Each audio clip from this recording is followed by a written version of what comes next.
Friendships are hard, and when you turn 40, 50, 60 and beyond, they get even harder. But have you ever wondered what actually defines friendship? What does it mean to be a good friend? And does such a thing as a best friend actually exist? Hi, I'm Agatha and I make videos about being 40. Please do not listen to anything I'm saying. So what does it mean to be a good friend? Well, if I was to list characteristics of a good friend that matter to me, I would probably say this. A good friend to me is somebody who really listens and understands me on a granular level. Somebody who understands the nuances of my thought process, who knows what I mean even if I'm not articulating it well. A good friend will make time for you no matter how many backflips and rearrangements they have to make in the background to find time. And at the end of the day, they will make it look effortless because they are just happy to see you. It is somebody who, after a long period of no contact, would text me with a "how are you?" just as a show of intent and interest, even if it is superficial. But then there are so many variables and factors that are the makeup of a good friendship that not a single person will ever fulfill it. Most of the people that you know and call friends don't have those characteristics. And that's what made me challenge the understanding of a friendship and identify truths that people don't seem to be talking about. Maybe it's just me. Number one, friendships are not for life, and that is fine. Friendships are fluid. Throughout your life, you will have grown circles. Those circles would have declined or disappeared completely. You would have rebuilt new circles and so on. In my other video, I talk extensively about why my social circle has declined as I turned 40.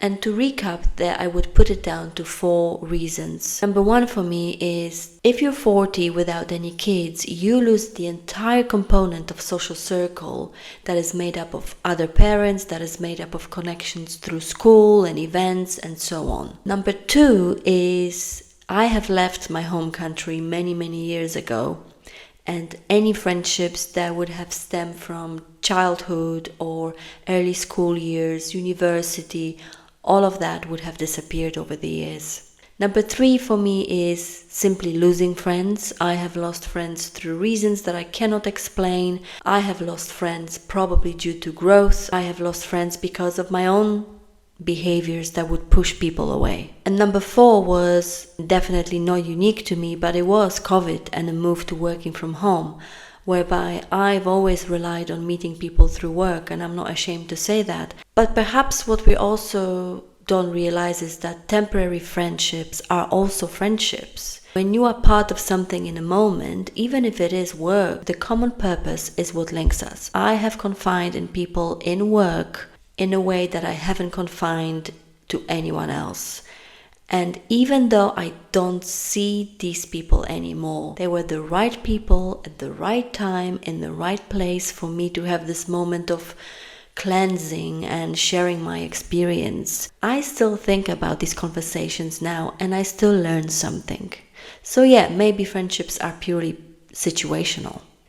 Number 2 for me is, perhaps controversial, best friends don't exist, and at least not in a way that we expect it. I struggle with the concept of best friend and especially the overuse of the term. It may be fully deserved, and don't let me minimize your relationships because of my bitter skepticism, but if I was to continue with my cynical streak, I would say that the weight that the label of a best friend carries is heavy, and I don't really want that job. The expectations towards a best friend are huge, and that is setting the relationship to fail, because nobody will ever be able to be everything for you all at once. Friends come in categories. Some are there to give advice, some are there for a laugh, some are there to go and have a drink with, some are there that are good to go to in moments of crisis. Some of the people that I know would be absolutely shit in crisis and probably would make things quite worse. Which leads me to number 3, and that is, friends will probably disappoint you in time of need. How many times you were helped more by strangers than by your friends? I do think that part of the reason is that the good in people is not really defined by whether they are your friend or not. Of course, hard times will be the greatest indicator of who those good people are.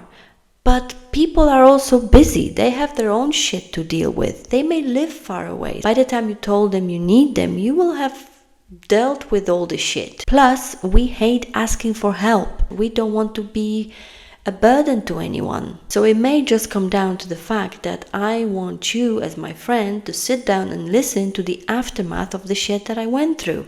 And that is all I will ever need. And number 4 for me is we do need friends, but not too much. As we turn 40 or later, we only tend to need friends when we need them. And if those moments of need don't align, then of course there is disappointments.